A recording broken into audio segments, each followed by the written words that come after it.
আপনি কি একা থাকতে পারেন? সত্যি করে বলুন।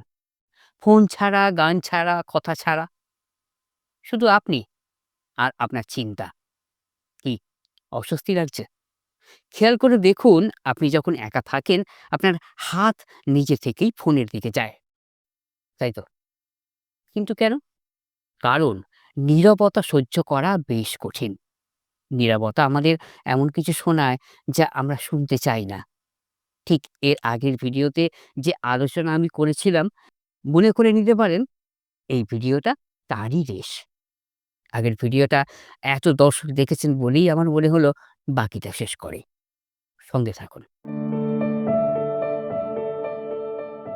মনোবিজ্ঞানে বলা হয় মানুষ নিজেকে এড়িয়ে চলার অসংখ্য উপায় বানিয়ে রেখেছে।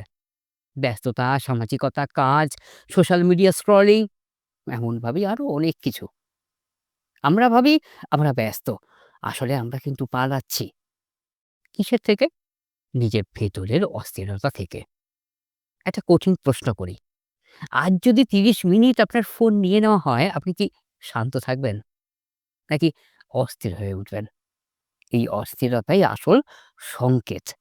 আমাদের ভেতরে একটা অংশ আছে যাকে আমরা দেখতে চাই না। অসম্পূর্ণতা, হতাশা, অপূরণীয় ইচ্ছা। একা হলে সেগুলো সামনে আসে। আর তাই আমরা শব্দ খুঁজি। শব্দ মানে নিরাপত্তা। নীরবতা মানে মুখোমুখি হওয়া।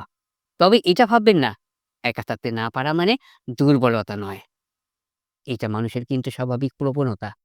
কিন্তু প্রশ্ন হলো, আপনি কি কখনো সচেতনভাবে নিজের সঙ্গে মুখোমুখি বসেছেন? নিজেকে বিচার না করে, শুধু পর্যবেক্ষণ করে? আধ্যাত্মিক সাধনায় একে বলা হয় অন্তর্মুখিতা। নিজের দিকে ফিরে যাওয়া। শান্তি পাওয়ার জন্য নয়, নিজেকে বোঝার জন্য। কারণ সত্যিকারের শান্তি আসে পালিয়ে গেলে নয়, মুখোমুখি হলে। দেখবেন, যে কাজটা করতে আপনি ভয় পাচ্ছিলেন, উৎকণ্ঠায় ছিলেন, সেই কাজটা করে ফেললেই মনের ভেতর শান্তি আসে। হয়তো আমরা একা থাকতে ভয় পাই না, আমরা ভয় পাই নিজেকে চিনতে। নীরবতা ভয়ঙ্কর নয়, নীরবতা আয়নার মতো। সে শুধু দেখায় আপনি কে। আজ একটা ছোট পরীক্ষা করুন। ৫ মিনিট। কোনো ফোন না, কোনো গান না, শুধু আপনি আর নীরবতা। তারপর নিজেকে জিজ্ঞেস করুন, আমি কি সত্যিই নিজের সঙ্গে থাকতে পারি? কমেন্টে লিখুন, একা থাকলে আপনার কেমন লাগে? এর পরের পর্বে অন্য প্রসঙ্গ।